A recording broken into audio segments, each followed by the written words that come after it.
سر تاریخ کی جو کتابیں، انڈو پاک کی کتابیں، اس میں مینشن ہے 500 سال 400 سال پہلے بھی کہ جب قربانی آتی ہے یہاں پر، یہ جو ایام ہے قربانی ذی الحج کے، لوگ گائے بیل سب لے کر اس کو رنگ برنگی جھنڈیاں لگا کے پورے علاقے میں پھر آتے ہیں.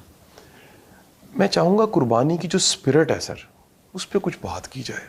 یہ دکھاوا اور ظاہر داری، نمائش، یہ کسی بھی عبادت سے منسلک کر دیں، وہ ریاکاری میں چلی جائے گی بات. پھر وہ عبادت نہیں رہتی، ریاکاری ہو جاتی ہے. یہ جو قربانی ہے یہ تو بڑی مبارک اور اعلیٰ سنت ہے. ہم اس کو سنت ابراہیمی سمجھ کے ہی اس پہ عمل کرتے ہیں، اور اس کا کلیتاً معاملہ رب تعالیٰ کے ساتھ ہے. تو یہ کوئی زیادہ قابل ستائش بات نہیں ہوگی کہ ہم قربانی کا جانور اس کی اس طرح نمائش کرتے پھریں. کسی نے مولانا روم سے یہ پوچھا تھا کہ موسیقی حلال ہے یا حرام ہے، تو مولانا روم نے بڑا خوبصورت جواب دیا تھا. کسی امیر کے برتن میں چلائی جانے والی چمچ کی آواز اگر کسی غریب کے کانوں میں پڑے تو بدترین موسیقی ہے. تو جب ہم یہ نمائش میں جاتے ہیں تو جذبہ تو ہر ایک میں ہے کہ وہ قربانی کرے، لیکن بعض مجبوریاں نہیں کر پاتے، تو وہ ان چیزوں سے ان کا جو دل دکھے گا بہت زیادتی ہو جائے گی. تو ہمیں یہ کام کرنا چاہیے خاموشی سے. کوئی بھی عبادت ہو اس کے اندر نمائش کا پہلو نہیں آنے دینا چاہیے. اسی کے ساتھ ایک سوال جوڑوں گا سر کہ بڑی دنیا سر وہ بکرا یا گائے جو بھی ذبح کرتی ہے سر فریج میں جگہ نہیں بچتی، سارا کچھ سنبھال لیتی ہے سر. مطلب شاید میری پریکٹس میں ایسے نہیں ہے سر، کہیں نہ کہیں ختم سے اسی وقت بانٹ لیا جاتا ہے سر، چک لیا جاتا ہے. یہی سیکھا، یہی سمجھا.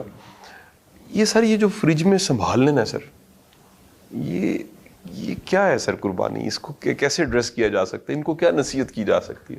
بات یہ ہے کہ مسلمان کے یہاں تو جو کچھ اس کی ضرورت سے زیادہ ہے اس کے پاس، وہ دوسروں کا حصہ ہے، وہاں چلے جانا چاہیے. بڑی سیدھی بات ہے. صحیح سر. قربانی کے معاملے میں تو باقاعدہ اسلام نے کلیئر کر دی بات کہ 1/3 آپ کا اپنا ہے، ذاتی استعمال میں لے آئیے. ٹھیک سر. 1/3 رشتہ داروں کا ہے، اور تیسرا حصہ وہ دوسرے مسلمانوں کا ہے جو قربانی نہیں کر پا رہے. تو اسے اگر ہم اس کے مطابق تقسیم کریں تو ہم پھر پیروی کر رہے ہیں ان احکامات کی جو ہے.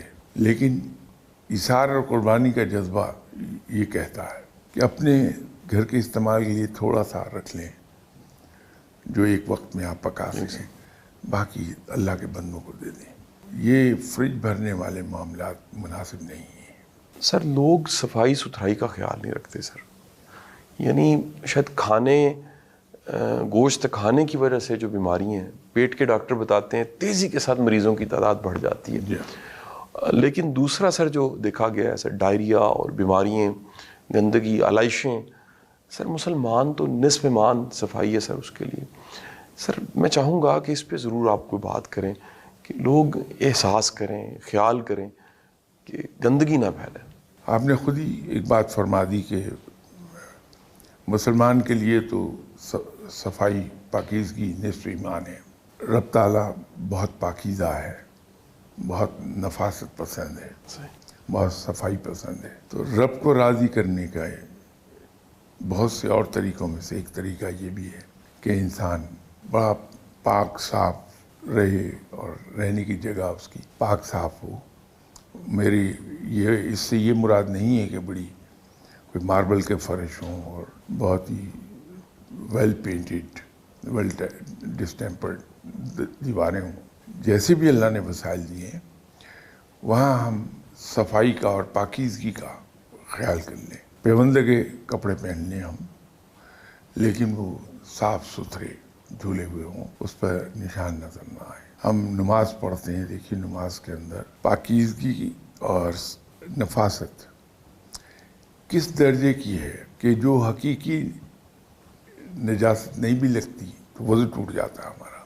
یہ اصل میں اس ماحول کو صاف رکھنے کا ایک طریقہ ہے کہ یہ کہا گیا کہ اس سے وضو ٹوٹ جائے گا. تو اسلام میں تو یہ ہے. تو ہمیں اصل میں ڈیمونسٹریٹ کرنا چاہیے مسلمان صحیح جی. لوگوں کے لیے، نان مسلمس کے لیے، کہ ہمارے یہاں مذہب میں صفائی پہ جتنا زور ہے، ہم مسلمان واقعی اتنے ہی صاف ستھرے ہیں.